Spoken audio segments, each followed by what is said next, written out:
ঈদ মুবারক। আপনাদের সবাইকে জানাই ঈদের আন্তরিক শুভেচ্ছা। আপনার ঈদ হোক আনন্দে ভরা। বন্ধুরা, আপনি যদি রমজানের পুরো রোজা রেখে থাকেন এবং এখন ঈদ উদযাপন করতে যাচ্ছেন, তাহলে এই ভিডিওটি শেষ পর্যন্ত দেখুন। এতে আপনি সিরাতে নাবি থেকে ঈদ উদযাপনের সঠিক পদ্ধতি জানতে পারবেন।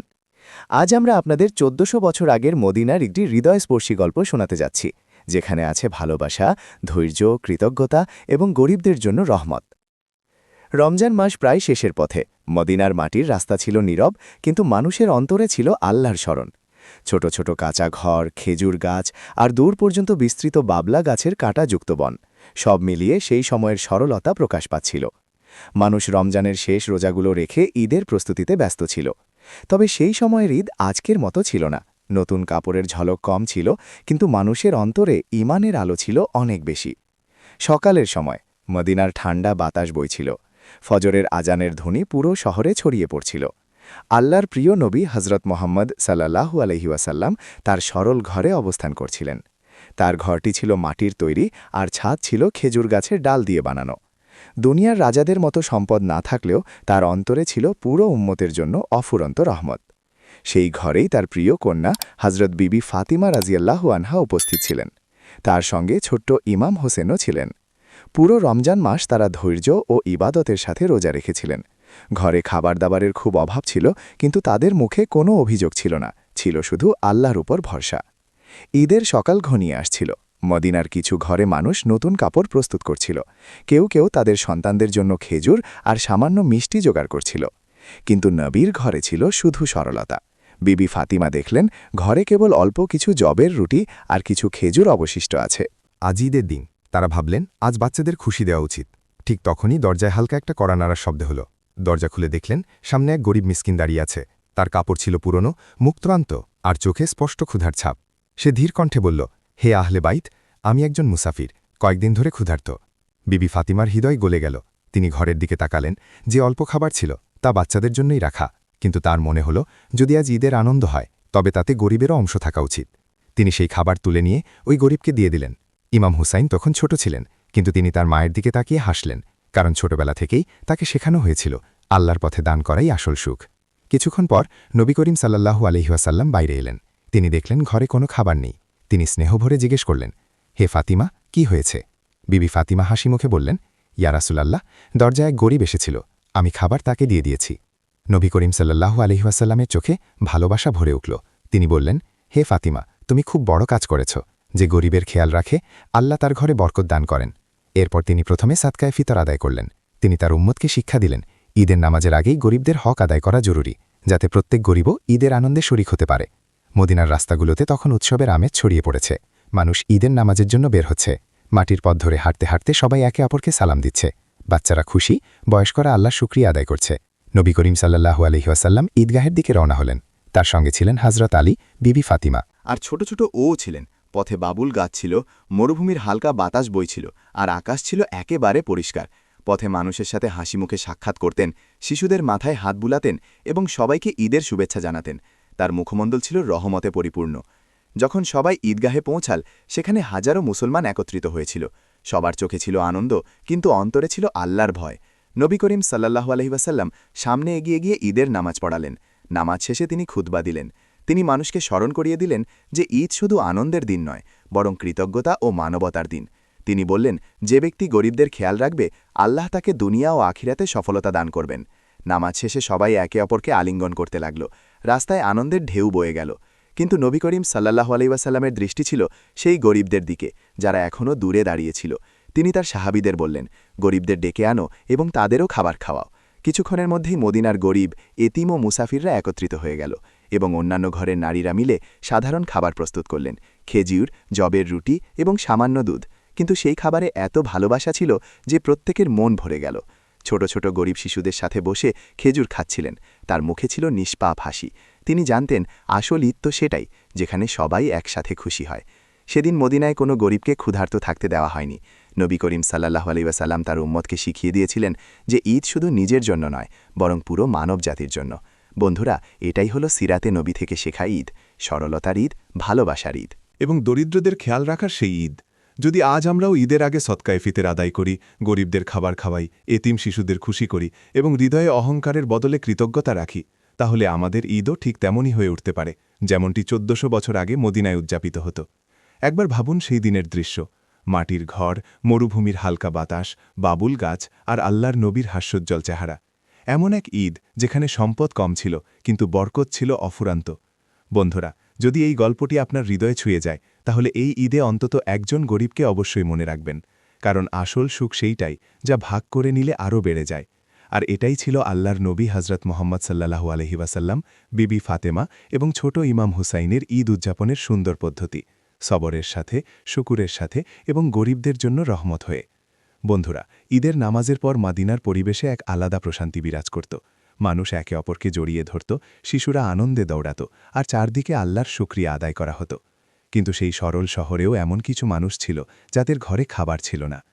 নবী করিম সাল্লাল্লাহু আলাইহি ওয়াসাল্লামের হৃদয় তার উম্মতের প্রতিটি দরিদ্র মানুষের জন্য ধরফর করত। তিনি তার সাহাবীদের দিকে তাকিয়ে বললেন, দেখো, কোথাও কেউ যেন ক্ষুধার্ত না থাকে।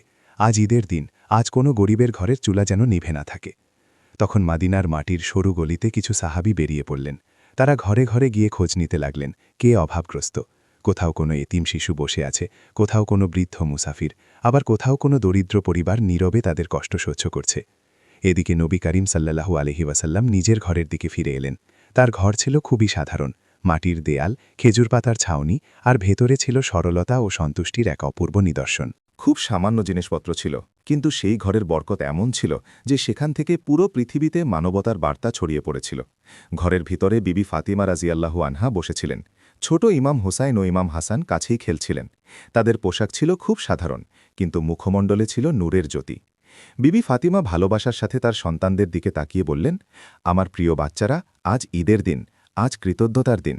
আল্লাহ আমাদের রমজানের রোজা রাখার তৌফিক দিয়েছেন এবং আজ আমাদের ঈদের আনন্দ দিয়েছেন। ইমাম হুসাইন তখনও ছোট ছিলেন, কিন্তু তার হৃদয়ে ছিল গভীর দয়া। তিনি তার মায়ের কাছে জিজ্ঞেস করলেন, আম্মি, আজ কি আমরা গরিব বাচ্চাদেরও আমাদের সাথে খাওয়াবো? বিবি ফাতিমার চোখে পানি চলে এলো। তিনি বললেন, হ্যাঁ আমার সন্তান, যদি গরিবরা খুশি হয় সেটাই হলো আসল ঈদ। এমন সময় দরজার কাছে কিছু বাচ্চার মৃদু আওয়াজ শোনা গেল। তারা ছিল গরিব শিশু, যারা দূরে দাঁড়িয়ে ঘরের ভেতরে তাকিয়েছিল। হয়তো তারা আশা করছিল আজ ঈদের দিনে তারাও কিছু খেতে পাবে। ইমাম হাসান সাথে সাথে তাদের ডেকে বললেন, এসো, আমাদের সাথে বসো, ভয় পেও না। শিশুরা ধীরে ধীরে ভেতরে এলো। তাদের কাপড় ছিল পুরনো, মুখে ছিল দারিদ্র্যের ক্লান্তি, কিন্তু চোখে ছিল আশার ঝিলিক। বিবি ফাতিমা ঘরে যা সামান্য খাবার ছিল সব তাদের সামনে তুলে দিলেন। কিছু খেজুর, সামান্য জবের রুটি আর একটু দুধ। বাচ্চারা এমনভাবে খেতে লাগল যেন অনেক দিন পর তারা খাবার পাচ্ছে। ইমাম হুসাইনও তাদের সাথে বসে পড়লেন। তিনি নিজের খেজুরটাও একটি ছোট শিশুকে দিয়ে দিলেন।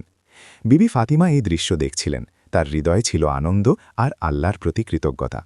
কিছুক্ষণ পর নবী করিম সাল্লাল্লাহু আলাইহি ওয়াসাল্লাম ঘরে প্রবেশ করলেন। তিনি দেখলেন গরিব শিশুরা তার ঘরে বসে খাচ্ছে। তার মুখে ফুটে উঠল এক মিষ্টি হাসি। তিনি বললেন, এটি খুব বরকতময় কাজ। যে ঘরে গরিবদের খাওয়ানো হয় সেখানে ফেরেশতারা দোয়া করে। তারপর তিনি শিশুদের মাথায় হাত বুলিয়ে স্নেহ ভরে জিজ্ঞেস করলেন, বাচ্চারা, আজ ঈদ কেমন লাগছে? একটি ছোট শিশু নিষ্পাপভাবে উত্তর দিল, ইয়া রাসূলুল্লাহ, আজ প্রথমবার আমাদের মনে হচ্ছে সত্যিই ঈদ। এ কথা শুনে সেখানে উপস্থিত সবার চোখে পানি চলে এলো। মদিনার বাইরে মরুভূমির হাওয়া বইছিল, বাবুল গাছের কাঁটাগুলো বাতাসে দুলছিল, কিন্তু সেই ছোট্ট মাটির ঘরের ভেতরে মানবতার সবচেয়ে সুন্দর দৃশ্য ফুটে উঠেছিল। কিছুক্ষণ পরে করিম সাল্লাল্লাহু আলাইহি ওয়াসাল্লাম তার সাহাবীদের ডেকে বললেন, মদিনায় যত গরিব ও ইয়েতিম আছে তাদের সবাইকে একত্র করো। সাহাবীরা সঙ্গে সঙ্গে বের হয়ে গেলেন। তারা মদিনার প্রতিটি গলিতে গিয়ে প্রত্যেক অভাবগ্রস্ত মানুষকে ডেকে বললেন, আজ ঈদের দিন, আসুন আনন্দে সামিল হন। ধীরে ধীরে অনেক মানুষ একত্রিত হল। কেউ বৃদ্ধ, কেউ মুসাফির, কেউ ইয়েতিম শিশু। বিবি ফাতিমা এবং অন্যান্য নারীরা মিলে খাবার প্রস্তুত করতে লাগলেন। মাটির পাত্রে খাবার রাখা হলো। খেজুর, রুটি ও দুধ সবার সামনে পরিবেশন করা হলো। সবাই বসে গেলে নবী করিম সাল্লাল্লাহু আলাইহি ওয়াসাল্লাম বললেন, মোলেমের আসল সম্পদ সোনা রূপা নয়, আসল সম্পদ হলো সেই হৃদয় যা অন্যের জন্য ধরফর করে। তিনি আরও বললেন, যদি কারোর কাছে সামান্যও কিছু থাকে আর সে তা থেকে গরিবকে দেয়, তবে আল্লাহ তার রিজিকে বহুগুণ বরকত দান করেন। লোকেরা নীরবে শুনছিল। কথাগুলো তাদের হৃদয়ে গেঁথে যাচ্ছিল। ওদিকে ছোট ইমাম হোসেন গরিব শিশুদের সঙ্গে খেলছিলেন। তিনি তাদের হাসাচ্ছিলেন। মরুভূমির ধুলোর মধ্যে খেলতে খেলতেও তাদের মুখে আনন্দের হাসি ফুটে উঠেছিল। সেদিন মদিনার গলিগুলোতে এক ভিন্ন দৃশ্য দেখা যাচ্ছিল। প্রতিটি ঘর থেকে যেন আনন্দ ও মানবতার আলো ছড়িয়ে পড়ছিল। দোয়া কবুল হচ্ছিল, প্রতিটি হৃদয়ে ছিল কৃতজ্ঞতা। সন্ধ্যা নামতে শুরু করল। সূর্য ধীরে ধীরে মরুভূমির পেছনে ডুবে যাচ্ছিল। আকাশ কমলা রঙে রঙিন হয়ে উঠল। নবী করিম সাল্লাল্লাহু আলাইহি ওয়াসাল্লাম তার ঘরের বাইরে বসেছিলেন। তিনি আকাশের দিকে তাকিয়ে আল্লাহর শুকরিয়া আদায় করলেন। তিনি দোয়া করলেন, হে আল্লাহ, আমাদের উম্মতকে সবসময় গরিবদের খেয়াল রাখার তাওফিক দাও। বিবি ফাতেমা তার পাশে বসেছিলেন। ইমাম হাসান ও ইমাম হুসাইন তাদের কাছেই ছিল। সেই সরল ঘরে সেদিন যে আনন্দ ছিল তা কোনো প্রাসাদেও পাওয়া যায় না, কারণ সেটি ছিল ধন সম্পদের ঈদ নয়, বরং রহমতের ঈদ, ছিল সাবারের ঈদ এবং মানবতার ঈদ। বন্ধুরা, এটাই সেই পদ্ধতি যার মাধ্যমে ১৪০০ বছর আগে মদিনায় ঈদ উদযাপন করা হতো, যেখানে নিজের আগে গরিবদের কথা মনে করা হতো। যদি আমরা আজও আমাদের আশেপাশের কোনো গরিবকে খুশি করতে পারি, কোনো এতিম শিশুকে হাসাতে পারি, কোনো ক্ষুধার্তকে খাবার খাওয়াতে পারি, তাহলে বুঝে নিন আমাদের ঈদও সেই সুন্নতের কাছাকাছি হয়ে যাবে। কিন্তু বন্ধুরা, সেদিন মদিনায় এমন একটি ঘটনা ঘটতে যাচ্ছিল যা সবাইকে আরও বেশি কাঁদিয়ে দিয়েছিল। ঈদের দিন শেষের পথে ছিল। সূর্য ধীরে ধীরে মরুভূমির পেছনে ডুবে যাচ্ছিল। হালকা বাতাস বইছিল আর বাবুল গাছের কাঁটা বাতাসে ঝিরঝির শব্দ করছিল। মানুষ নিজেদের ঘরের দিকে ফিরছিল। কোথাও শিশুরা খেলছিল, কোথাও মানুষ বসে আল্লাহর শুকরিয়া আদায় করছিল। কিন্তু সেই মদিনারই এক গলিতে একটি ছোট এতিম শিশু একা বসেছিল। তার কাপড় ছিল ছেঁড়া, মুখে ধুলো লেগেছিল আর চোখে ছিল গভীর দুঃখ। আজ ঈদের দিন হলেও তার জন্য দিনটি ছিল অন্য দিনের মতোই। সে দূর থেকে মানুষদের দেখছিল, শিশুরা তাদের বাবার সাথে হাসছে, মায়েরা তাদের সন্তানদের বুকে জড়িয়ে ধরছে, কিন্তু তার পাশে না ছিল কোনো বাবা, না ছিল কোনো মা। সেই ছেলেটি আস্তে করে নিজের সাথে বলল, আজ সবার ঘরে ঈদ, কিন্তু আমার ঘরে কেন নেই? ঠিক তখনই ছোট ইমাম হুসাইন সেখানে দিয়ে যাচ্ছিলেন। তিনি কয়েকজন বাচ্চার সাথে খেলতে খেলতে সেই গলিতে আসেন। হঠাৎ তার নজর পড়ে সেই দুঃখী শিশুটির ওপর। ইমাম হুসাইন থেমে গেলেন। তিনি দেখলেন শিশুটি চুপচাপ বসে আছে, আর তার চোখে অশ্রু। ইমাম হুসাইন তার কাছে গিয়ে খুব স্নেহভরে জিজ্ঞেস করলেন, ভাই, তুমি এখানে একা কেন বসে আছো? আজ তো ঈদের দিন। শিশুটি মাথা নিচু করে রইল। কিছুক্ষণ চুপ থাকার পর তার চোখ থেকে অশ্রু গড়িয়ে পড়তে লাগল। সে ধীরে ধীরে বলল, আমার কেউ নেই। আমার আব্বা এক যুদ্ধে শহীদ হয়েছেন, আমার আম্মাও অসুস্থ হয়ে এই দুনিয়া থেকে চলে গেছেন। আজ সবার ঘরে ঈদ, কিন্তু আমার ঘর ফাঁকা। এ কথা শুনে ইমাম হুসাইনের হৃদয় কেঁপে উঠল। তিনি তখনও ছোট ছিলেন, কিন্তু তার অন্তর ভরা ছিল দয়া ও মমতায়। তিনি সঙ্গে সঙ্গে সেই শিশুটির হাত ধরে বললেন, চলো, আমার সাথে চলো। শিশুটি অবাক হয়ে জিজ্ঞেস করল, কোথায়? ইমাম হুসাইন মুচকি হেসে বললেন, আজ তুমি আমাদের সাথে ঈদ উদযাপন করবে। দুজন ধীরে ধীরে মাটির সেই গলি দিয়ে হেঁটে এর সেই বরকতময় ঘরের দিকে রওনা দিল, যেখানে বাস করতেন হজরত ফাতিমা। ঘরের ভেতরে বসেছিলেন হজরত ফাতিমা। তিনি যখন দেখলেন ইমাম হুসাইন এক অচেনা শিশুকে সঙ্গে নিয়ে এসেছে, তখন স্নেহভরে জিজ্ঞেস করলেন, বেটা, এই শিশুটি কে? ইমাম হুসাইন বললেন, আম্মি, এটি একটি ইয়াতিম শিশু। আজ ঈদের দিনে এটি একা ছিল, তাই আমি তাকে নিয়ে এসেছি। বিবি ফাতিমার চোখ ভিজে উঠল। তিনি শিশুটিকে কাছে ডেকে তার মাথায় স্নেহে হাত বুলিয়ে দিলেন। তিনি বললেন, বেটা, আজ থেকে তুমি আর একা নও, আজ তুমি আমাদের সাথেই আছো। এই কথা শুনে শিশুটি কেঁদে ফেলল। অনেক দিন পর হয়তো সে মায়ের মতো স্নেহ পেল। ঠিক তখনই ঘরে প্রবেশ করলেন নবী করিম সাল্লাল্লাহু আলাইহি ওয়াসাল্লাম। তিনি দেখলেন একটি শিশু কাঁদছে, আর বিবি ফাতিমা তাকে সান্ত্বনা দিচ্ছেন। তিনি জিজ্ঞেস করলেন, কি হয়েছে? ইমাম হুসাইন পুরো ঘটনা খুলে বললেন। তখন নবী করিম সাল্লাল্লাহু আলাইহি ওয়াসাল্লাম শিশুটির কাছে গেলেন এবং খুব স্নেহভরে তাকে নিজের কাছে ডাকলেন। তারপর বললেন, বেটা, যদি তোমার আব্বা না থাকে তাহলে কি হয়েছে? আজ থেকে আমি তোমার আব্বা। যদি তোমার আম্মা না থাকে তাহলে ফাতিমা তোমার আম্মা, আর হাসান ও হুসাইন তোমার ভাই। এই কথা শুনে শিশুটি ফুপিয়ে ফুপিয়ে কাঁদতে লাগল। কিন্তু এবার তার চোখের পানি দুঃখের নয়, বরং আনন্দের ছিল। বিবি ফাতিমা সঙ্গে সঙ্গে তার জন্য পানি নিয়ে এলেন, তার মুখের ধুলো মুছে দিলেন এবং তাকে নিজের সন্তানদের সাথে বসিয়ে নিলেন। তারপর ঘরে যে সামান্য খাবার ছিল সবই শিশুদের সামনে রেখে দিলেন, খেজুর আর জবের রুটি। তিনজন শিশু একসাথে বসে খেতে লাগল। ইমাম হাসান ও ইমাম হুসাইন তাকে হাসানোর চেষ্টা করছিল। ঘরের পরিবেশ বদলে গেল। যে শিশু কিছুক্ষণ আগে একা বসে কাঁদছিল, এখন সেই শিশুই হাসছে। নবী করিম সাল্লাল্লাহু আলাইহি ওয়াসাল্লাম এই দৃশ্য দেখছিলেন। তার চোখে ছিল রহমত। তিনি তার সাহাবীদের উদ্দেশ্যে বললেন, মনে দেখো, যেই ব্যক্তি কোনো এতিম শিশুর মাথায় ভালোবাসা দিয়ে হাত রাখে, আল্লাহ তাকে জান্নাতে উচ্চ মর্যাদা দান করেন। মদিনার সন্ধ্যা তখন গভীর হতে শুরু করল। আকাশে তারা জ্বলজ্বল করছিল, মরুভূমির ঠান্ডা বাতাস বইছিল। সেই ছোট্ট মাটির ঘরের ভেতরে এক অনন্য ঈদ উদযাপিত হচ্ছিল, যেখানে ধন সম্পদ ছিল না, কিন্তু হৃদয় ছিল ভালোবাসার অমূল্য ভাণ্ডার। বিবি ফাতিমা শিশুদের দিকে তাকিয়েছিলেন। তার মনে শান্তি ছিল যে আজ একটি এতিম শিশু হাসতে পেরেছে। ইমাম হুসাইনও খুব খুশি ছিলেন। তিনি তার মাকে বললেন, আম্মি, যদি আমরা প্রতি ঈদে কোনো এতিম শিশুকে আমাদের সাথে বসাই, তাহলে পৃথিবী কত সুন্দর হয়ে যাবে। বিবি ফাতিমা হাসলেন এবং বললেন, আমার সন্তান, এটাই তো ইসলামের সৌন্দর্য। কিছুক্ষণ পর নবী করিম সাল্লাল্লাহু আলাইহি ওয়াসাল্লাম সবাইকে দোয়ার জন্য ডাকলেন। সবাই বসে পড়ল। তিনি হাত উঠিয়ে দোয়া করলেন, হে আল্লাহ, আমাদের উম্মতের অন্তরে রহমত ভরে দাও, তাদেরকে গরিব ও এতিমদের সহায়ক বানিয়ে দাও। ঘরের ভেতর তখন নিস্তব্ধতা, সবাই দোয়ায় মগ্ন। বন্ধুরা, সেই রাতে মদিনার সেই ছোট্ট ঘরে যে ঈদ উদযাপন হয়েছিল তা আজও মানবতার জন্য এক অনন্য উদাহরণ। যে এতিম শিশুটি সকালে একা ছিল, সন্ধ্যার মধ্যে সে একটি নতুন পরিবার খুঁজে পেল। ঘরের চুলা জ্বলছিল এবং বাচ্চাদের মুখে হাসি ফুটে উঠেছিল।